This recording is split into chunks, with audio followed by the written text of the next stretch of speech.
최소한 하여튼 반걸음이나 맥시멈 옆에, 아니면 한 너댓 걸음 뒤에 가야 돼요. 너무 처지면 이게 안 보여. 또 따라가기도 힘들고. 근데 우리가 주님을 따른다 했을 때는 거두절미하고 두 가지가 중요한데, 우리는 주를 따라야 되는 거고, 두 번째는 따라야 되는 거예요. 앞서는 게 아니고. 다른 거 다 접더라도. 이해가 됩니까? 그러면 반대로 여러분 스스로에게 한번 질문을 해보자고요. 저한테도. 나는 정말로 내 인생에 사소한 거, 짜장면을 먹을까요? 짬뽕을 먹을까요? 에서부터 애들을 시집장가를 보내고 내가 무슨 사업을 결정하고 내가 무슨 선택을 할 때 우리의 동업자이시오 동반자이신 하나님과 쉐어를 하면서 하고 있느냐, 아니면 내가 앞서서 결정을 하느냐. 그게 본능적으로 하든지 즉흥적으로 하든지 심사숙고를 하든지 이문으로 생각하든지 그 결정을 내가 내 인생의 동반자이신 주님하고 내가 의논을 하고 하느냐, 아니면 그분 뒤에 서서 하느냐, 어떤 것 같아요?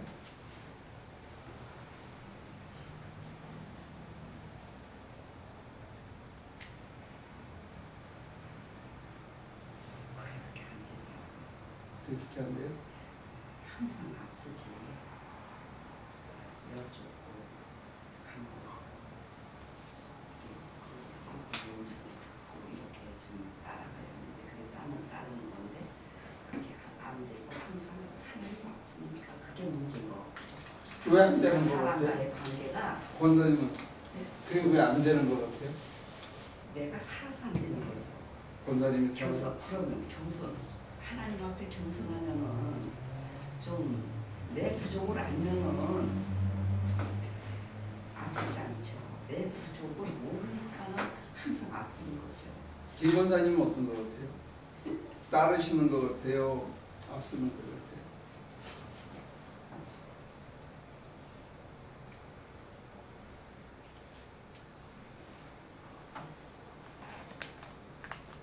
앞서가고 이게 많죠. 많은데 나는 목사님 한 가지 잘 모르는 게 있어요. 항상 하나님께 여쭤보라고 그러잖아요. 뭐든지 뭘 하든지. 목사님도 좀 여쭤보고 그 얘기를 수없이 많이 들었는데, 하나님께 하나님 이거 어떻게 해야 될까요? 라고 기도를 할 때 그 음성을 듣는 방법, 난 마음이 편하면 그냥 하거든요. 근데 그야말로 음성을 들려주시나요? 아니면은 어떤 때는 마음이 좀 불편할 때가 있어도 이건 아닌가 보다, 그냥 그렇게 내가 판단해요. 근데 그거를 잘 모르겠어 아직까지. 하나님의 음성을 듣는 방법. 이제 문제는 들었다고 나대는 사람이 하는 짓거리를 보면 이게 우리가 신뢰가 안 가가지고 그 소리 듣고 싶지 않은 경우가 많죠. 부작용이. 현실적으로. 그런 거는 나는 들었다고 막 네. 하는데 하는 거 보면 용두사미인 경우가 대부분이고, 말도 안 되는 몰상식한 짓을 하고, 그러니까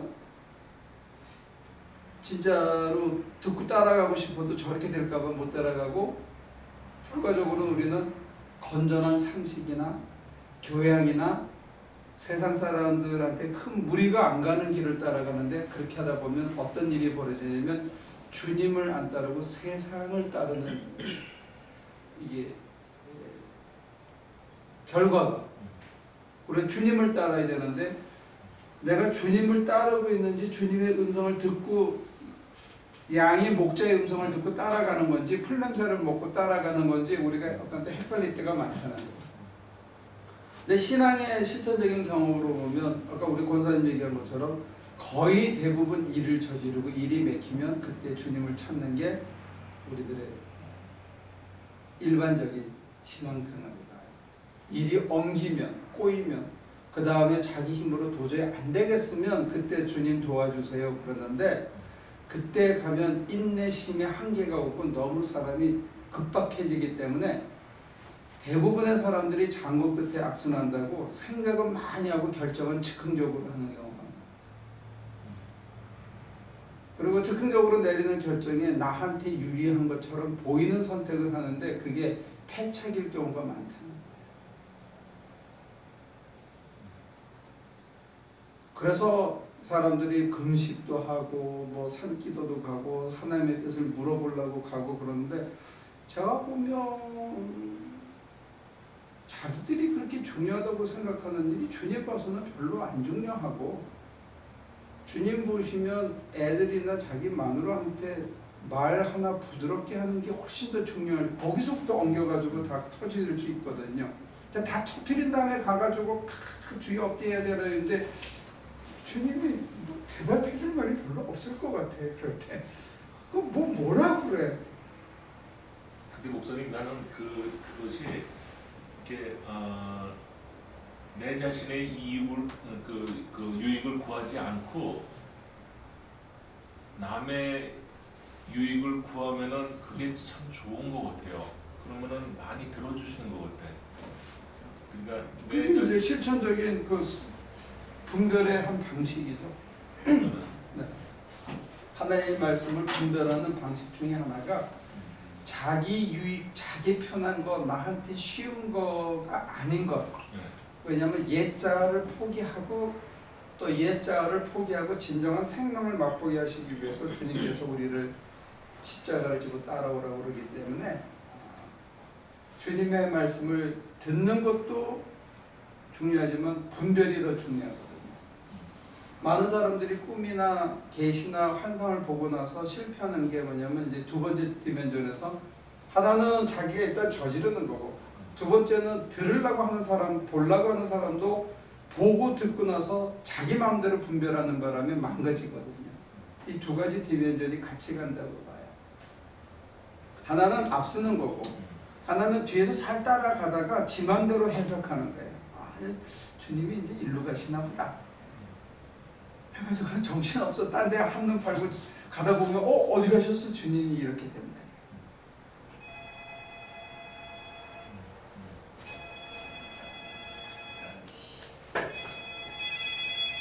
받으세요. 저는 좀 구체적으로 죄송합니다. 근데 하나님의 음성을 좀 듣는 방법, 그거 캐톨릭의 방법은 이미지네이션을 쓰게 해요. 캐톨릭에서는 저는 그걸 반대해요. 어떤 거예요? 그런 거는? 이미지네이션을 예를 들어서 큐티 같은 경우도 일종의 이미지네이션과 우리들의 그 상상력을 최대한 발휘하게 하죠. 그래서 말씀 묵상을 하면서 그것을 예를 들어서 산에 올라가셨다, 변화산이다, 그걸 계속하면서 자기 머릿속에 이 이미지가 점점 분명하게 이렇게 탁 해요.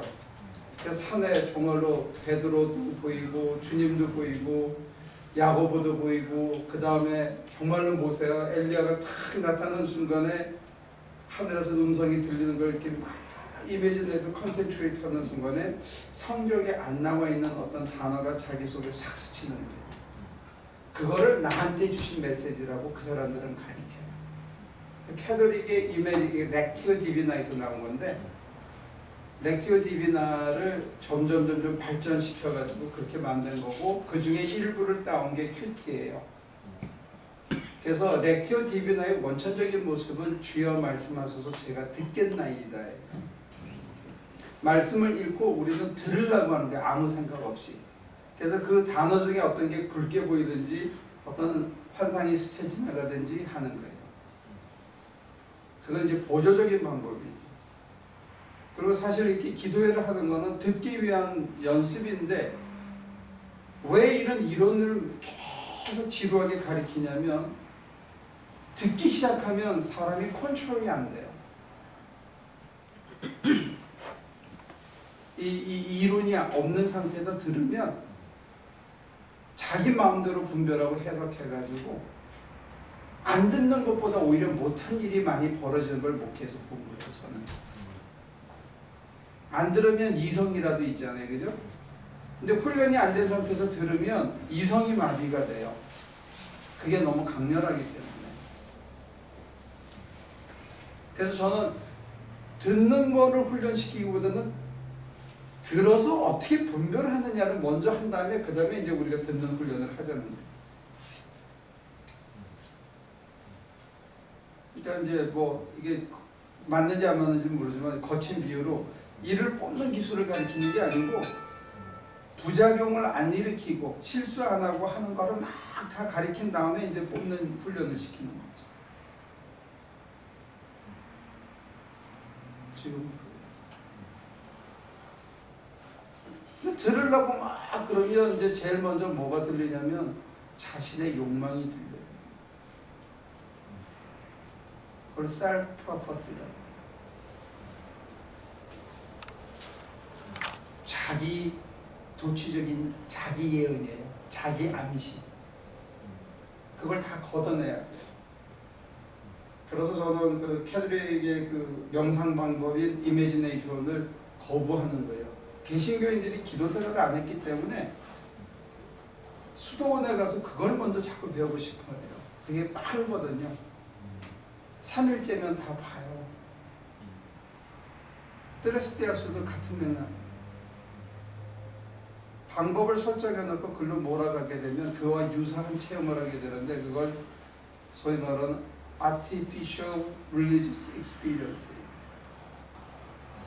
그거를 인위적인 종교 체험이라고 그러는데 종교 철학에서는 그걸 조작 경험이라고 해요. 굉장히 거칠게 느꼈죠. 그럼 종교 체험을 하나님 체험을 조작했다는 얘기가 됩니다. 그래서 그 단어 제가 한번 잘못 썼다가 이창순 목사님이라는 분한테 거의 원수 취급을 당해서 그걸 한번 썼다가 근데 종교 철학에서는 그렇게 신랄하게 비판을 해요. 비판하는 이유는 뭐냐면 인간의 이성을 마비시킬 수 있는 우려가 있기 때문에.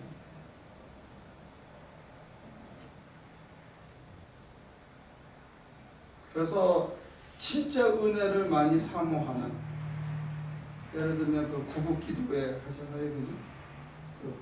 그 사람들이 뭐죠? 영원한 복음 거기서 하는데 지금 그 광복교회 담임 목사님이 그리고 그 목사님들이 와가지고 저한테 하는 얘기가 뭐냐면 일단 불 받고 나면 그 다음에 통제가 안 된다 얘기예요. 그 사람들도 똑같이 얘기합니다. 그래서 성경을 안 가리키면 통제 불가능이 됩니다. 근데 이 센시티브한 사람들이 그걸 더 많이 듣거든요.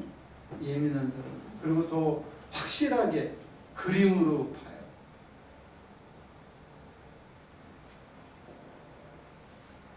그래서 저는 보는 훈련을 나중에 시키는 거예요.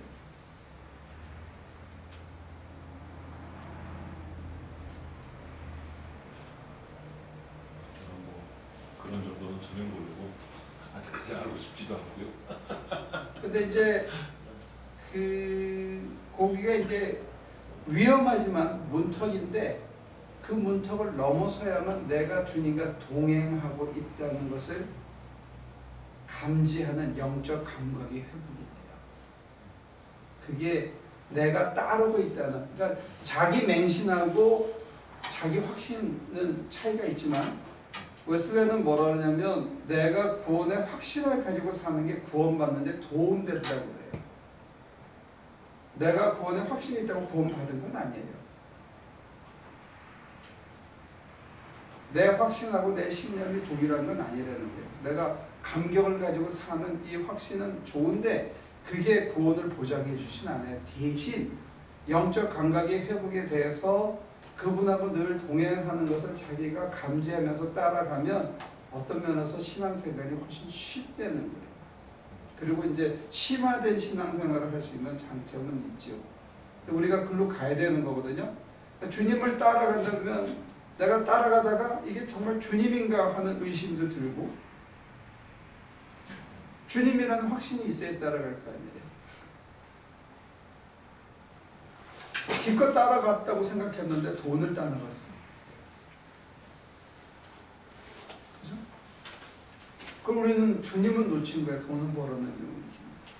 내가 죽으라고 주를 위해서 일한 것 같은데 사실은 성공, 명예에 대해서 막 추구했던 거야. 알고 보니까. 그래서 성공과 명예는 얻었는데 주님을 잃었어. 그러면 지금 오늘 본문대로 한다면 천하를 얻고도 자기 생명을 잃으면 무슨 유익이 있냐. 내 생명은 주를 따라가야만 생명이 있다는 거거든요. 이제 그게 문제입니다. 그러니까 논리적이고 이지적인 사람들이 참 하기 힘든 게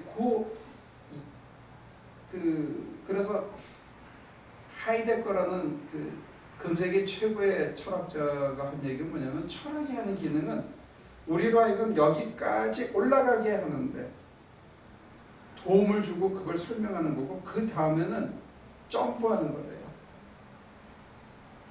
그래서 후기 하이데거는 굉장히 선불교하고 비슷해요. 철학의 기능이라는 것은 여기까지만 가게 하는 거예요. 그 다음엔 점프예요. 그 다음엔 따라가는 거예요. 그 다음에 이성이 따라갈 수 없는 데인데 우리는 이성적인 사람들은 논리적인 사람들은 거기서 멈춰요. 더 못 들어가요. 그러면 그 신앙의 시면의 바다에는 못 가는 거예요. 거기는 이성으로 해결이 안 되고 이성으로 설명이 안 되는 설명 불가한 자리가 있는데 그게 너무 생생하고 그 속에 생명의 풍성함을 체험하기 때문에 사람들이 거기 들어가는 거고 남들이 보면 포기하는 것 같고 남들이 보면 어리석은 것 같고 남들이 보면 수치스러운 자리를 들어가는 거예요. 그게 능력이기 때문에. 그게 경계예요. 근데 그 경계가 어려우니까 조용기 목사님이 축복으로 바꿔준 거예요. 눈에 보이는 걸로, 손에 만져주는 걸로 하나님을 시면의 자리에서. 근데 이제 그게 물질적 축복의 복음으로 또 변질하면서 물질의 축복을 받고 건강해지는 것, 이게 이제 하나님과 동행하는 삶이다 이렇게 축소시킴으로써 이제 눈에 보이지 않는 세계, 눈으로 만져지지 않는 감각의 세계를 완전히 차단시켜버린 우를 범한 거죠. 근데 그 사람은 그럴 수밖에 없었어요. 왜냐하면 현조는 거기 결핵 환자들 촌에 버려진 사람들 속에 들어가서 정말로 그 사람들이 회개했을 때 귀신이 떠나가는 걸 봤고 회개했을 때 건강을 회복하고 회개했을 때 그 사람들이 열심히 나가서 일해서 먹고 사는 형편이 좋아지는 걸 봤거든요. 그게 그 사람이 다예요. 근데 그 다음에 남을 위해서 살면서 찾아가는 그 시면의 바다에는 못 들어간 거죠. 그 사람을 노벨 평화상을 준다는 건 이제 코미디죠. 누가 준대요? 신청하자고 지금 서명하고 있대요. 이건 진짜 코미디. 그러니까 종교의 시면을 세상으로 끌고 들어와서 세상에 보이게 한 것까지는 장점이 있는데 거기서 멈추게 한 거라는 거예요. 예수님이 부자가 된 걸로 성공한 게 아니거든요. 십자가 위에서 성공하신 거거든요. 예수님이 십자가를 질 수 있는 동력이 뭐였냐 이거죠. 그리고 당신이 지신 다음에 우리 보고 지라고 해설로 돼 있다고요. 성경에는. 우리가 지면 우리도 그게 주님 안에서 주님을 따르는 데는 성공한 거예요. 못 지면 우리는 실패한 거라고. 인생 자체가. 다른 거에서는 성공했는지 모르지만 인생에서는 실패한 게 십자가를 못 지면.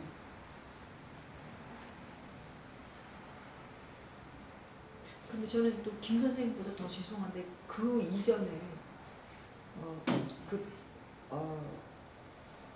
제가 하나님을 따르고 있는지 하나님을 제가 느끼고 있는지 저랑 동행하고 있는지 사실은 그걸 분별할 능력조차 제가 지금은 없거든요. 그런데 제 마음속에는 그렇게 분별하고 하나님이 나랑 동행하는 걸 느끼고 싶다.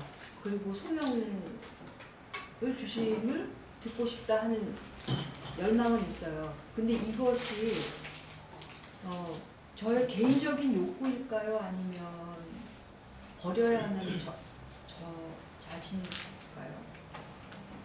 여러 가지 레이어가 있기 때문에 이제 껍질 하나씩 벗겨가야 되지만 내 속에서 내가 십자가를 져도 감사하고 주님의 뒤를 따르겠다 하는 생각은 사실은 우리한테서 나왔다고 보기는 어렵죠. 근데 이제 그게 구체적으로 뭐냐 하는 거는 이제 살아가면서 하나씩 우리가 더 심화시킬 수 있고 그렇게 하려는 그 열망이 저의 단순한 그러니까 개인의 욕구냐고 개인의 욕구가 뒤섞여 있는 거죠. 아직은. 아직은. 그래서 이제 실제로 져라 그러면 할 수 있거든. 이 잔이 제게서 거두어 주시고. 그리고 처음에 지면 어째 나를 버리셨나이까 하는 이 어둠의 패스에 자기가 들어간 느낌을 갖게 되죠. 십자가를 지는 게 랄랄룰라 즐거운 건 아니에요. 그래서 내가 계시 받았다, 하나님의 뜻을 소명을 받았다, 하나님이 이걸 원하시는 것 같다라고 와서 목사한테 상담하는 사람을 들으면 그거 가지고 이거 감격하고 이건 나한테 제일 좋은 걸 주셨다 그러면 그건 가짜예요. 대부분은 가짜예요. 그러면 그 성경의 패스대로 따라가면 지금 마음이 편한 건 가짜예요. 그러나 이제 옛날 봉사들이 그렇게 가르쳤어요. 네 신령이 편안하면 하나님이 기뻐하시는 거다 이렇게 얘기했거든요. 근데 지금 성경대로 한다면 내 가슴에 못을 콱 박는 거고 내가 진짜 하기 힘든 걸 확 요구하실 때 이게 하나님의 뜻이에요. 거기서 내가 깨져야 돼요. 내가 깨져서 그걸 받아들일 수 있어요. 내가 제일 하기 싫은 거, 쳐다보기 싫은 거, 그걸 하나님 확 보여주는데 정말 내가 으악 소리도 못하고 막 죽을 것 같은데 그걸 내가 받아들이는 이게 첫걸음 뛰는 거예요. 거기서 회개라는 컨셉이 나오고 죄짐이 풀렸네 하는 컨셉이 나오고 그래요. 고통스러워요. 그걸 받아들이기 시작하면서 들리기 시작해요. 그러니까 그 얘기는 뭐냐면 외람된 말씀이지만 우리는 안 듣고 싶어요. 주님을 안 만나고 싶어요. 내 질서를 깨기 때문에 내 배를 버려야 되기 때문에 내 사랑하는 형제와 자매를 두고 낯선 곳으로 가야 되기 때문에 우리는 실제로는 별로 듣고 싶어 하지 않아요. 그래서 술 먹고 들리는 거야. 무방비 상태로 있다가 들리는 거야. 거의 무방비 상태로 있다가 확 들렸는데 거기서 이제 내가 결단을 해야 되나 봐. 그렇게 목사님 힘들다면은 어떻게 그걸 극복을 해서 받아들이면 받아들여요? 어떻게 받아들이는 그 과정이? 주여 도와주소서. 정직. 그래서 그 제임스 라빈슨 교수가 얘기한 건 뭐냐? 어니스트가 하나님에게 가장 정직하기만 하면 된다는 거예요. 지지도 못하면서 제가 하겠어요. 이거는 가짜예요. 그리고는 정직하게 하나님 내가 그걸 어떻게 해요? 너무 아파요. 그럴 때 하나님과 대화가 시작돼요. 내면의 대화가 내가 정직할 때 껍데기를 안 쓸 때. 목사님한테 어제 제가 목사님 딴 목사님 설교를 들어갔댔어요. 네. 박성근 목사님이라고 한인 침례교회 목사님인데 지금 목사님하고 똑같은 말씀을 하세요. Honest encounter with God. 그거를 얘기를 하시더라고. 아주 정직하게 내 껍데기 다 벗고 하나님하고의 만남. 그거 그저 목사님 그러시네. 두 번째 그럼 이제 체험적인 신앙을 갖고 있으면 이제 그렇게 얘기를 가이드할 수밖에 없죠. 내가 뭘 하겠다, 이게 하나님 보시기에 이게 좋겠다 하고 이건 앞서는 거예요. 그건 가짜예요. 우리가 그거 할 능력이 없더라고요. 내가 아프네요. 나는 참 힘드네요. 그걸 쳐다보기조차 부끄럽고 막 싫은 거예요. 그걸 얘기할 때 하나씩 보여주고, 근데 그거를 은혜로 눈녹듯이 놓고 나서 그게 사라지고 난 다음에 붙들고 있던 걸 내려놓고 난 다음에 내가 다른 건 다 포기해도 그것만은 내가 못 놓겠다고 얘기하고 있던 것을 붙잡고 있다가 내가 정말 주님 앞에 이렇게 있는데 주님의 그 따사로운 빛이 이렇게 비춰져서 나도 모르게 이렇게 헐거워져서 이렇게 스르르 내려놓고 난 다음에 이렇게 보는 내 내면의 세상과 내 환경과 내가 걱정하던 모든 것들을 쳐다보면 아무것도 아니네. 그러면서 평안함과 위로가 찾아오면서 미웠던 놈이 하나도 안 미워지고 그 쳐다보기도 싫었던 인간이 이렇게 풀려지는, 그래서 이제 자유라는 것이 시작되는 거죠. 내면성의 자유가. 그래서 그 눈으로 보면 그 이전에 호의호식하고 어떻게 했든지 간에 웅크리고 살았던 삶이 죄된 삶이었다고 보는 거예요. 그래서 저희들의 역할이 뭐냐면 이렇게 올라가서 여기서 뛰어내려서 여기서부터 논리로 설명이 안 되는데 뛰어내린 다음에 여기서 이런 세상이 있었구나. 똑같은 별거 아닌 건데 내가 왜 그러고 살았지? 이거 좋네 여기가. 그렇죠. 그게 이제 변화산의 체험이에요. 근데 예수님은 거기에 머물려고 하는 게 아니에요. 그 삶을 지속적으로 살기 위해서는 산 밑으로 내려가서 환자들을 돌보고 하나님의 복음을 얘기하고 또 실패하고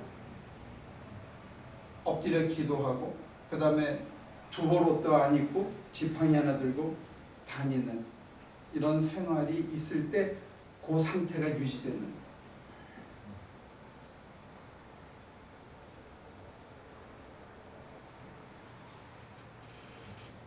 그 경계가 참 힘들어요. 그걸 받아요. 저같이 저는 공대 출신 아니에요. 게다가 종교 철학을 했잖아요. 이게 신비 체험을 받아들인다는 게 저한테는 굉장히 어려웠어요. 근데 이게 그냥 확 들어왔기 때문에 받아들인 거지 저한테는 참 힘들었어요. 그리고 그거를 얼마나 미스인터프리트 하는지 오해하는지 그런 수많은 실패의 경험들이 있는 거죠.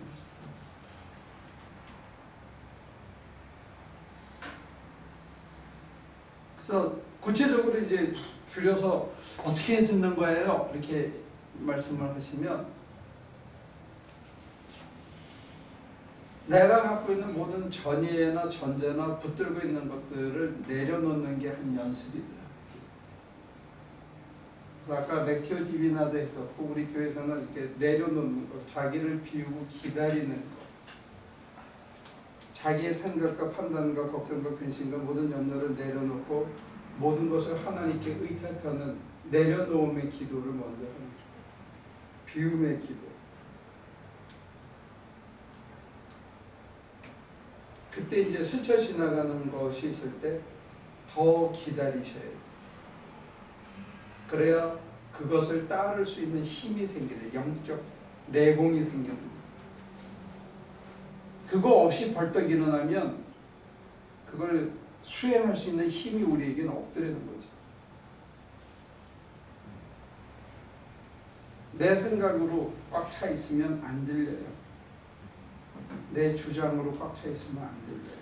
내가 금을 미리 그어 놓으면 나는 주님을 따라가긴 하는데 서울까지는 안 가고 근데 대전 온양까지만 가겠다 하고 내가 금을 그으면 온양 이후에 벌어지는 그 아름다운 세상은 구경을 못해요.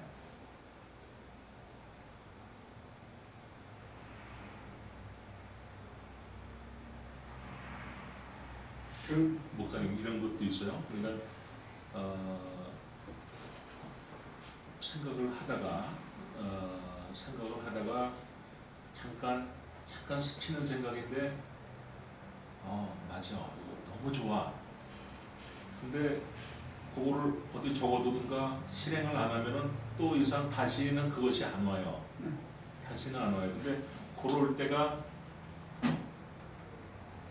있어요. 있는데 근데 그럴 때는 가끔가다 보면은 내가 마음이 좀 평안하고 생각도 좀 좋은 생각을 하고 그럴 때는 그런 것이 오는데 그렇지가 않고 뭐냐 바쁘게 지나고 그럴 때는 뭐 그런 거 전혀 없고요. 근데 그럴 때 써두든가 아니면 금방 그것을 이거 해가지고 좀 실행을 해보면 참 좋을 때가 있는 것 같아요. 광고 라이터들이 그런 일들을 많이 하죠. 여백의 그 생산성. 그래서 막 참신한 아이디어들을 막 내는 사람들은 하다가 어느 순간 멈추고 아무것도 안 해요. 그러면 이제 이게 풀리기도 하고 또 우리가 막 정신없이 복잡하고 스트레스 많으면 산이나 바다 가서 그냥 많이 앉아 있으면 주마등처럼 다 지나가고 그 다음에 마음이 좀 가벼워지기도 하고 이렇게 하는 게 옳았겠구나. 근데 그런 수준을 얘기하는 건 아닌 것 같아요. 이거는 이제 주체가 내가 아니고 하나님이어야 돼요. 방법이. 따른다 했을 때 듣는다, 이제 콜링이라는 것은 ing인데 콜은 누군가가 내 앞에서 나를 부르는 거예요. 목사님 내가 얘기하는 게 그 내 생각이 아니고요. 예. 그런 하나님이 그런 거를 주시는 것 같은 기분을 내가 느낀대. 근데 이제 제가 그 얘기하는 건 뭐냐면 이제